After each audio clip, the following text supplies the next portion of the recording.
Drop it. Hello everyone, Oscar here from Stable Energies. We're here today to talk about Chillout coolers.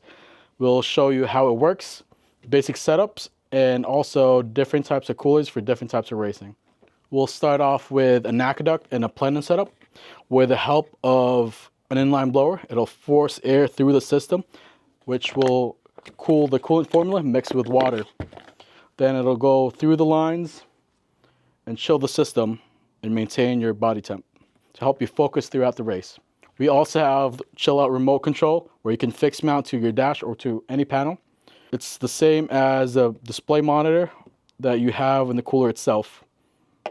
We have base plates to fix mount it in your car. Now let's take a look at the different type of coolers that we offer.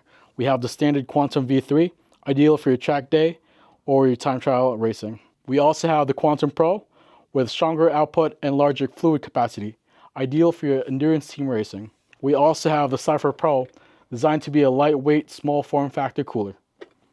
If you guys are interested, we're running a special right now. If you get the Quantum Pro Cooler or the Cypher Pro Cooler Kit, you get a free Pro Touring shirt. Or if you get the Quantum V3 Cooler Kit, you get a free Club Series shirt. If you guys want to take advantage of our specials, check the link in our description. Thanks for watching, everyone. If you have any comments, questions, feel free to note down below. And as always, think fast, be safe.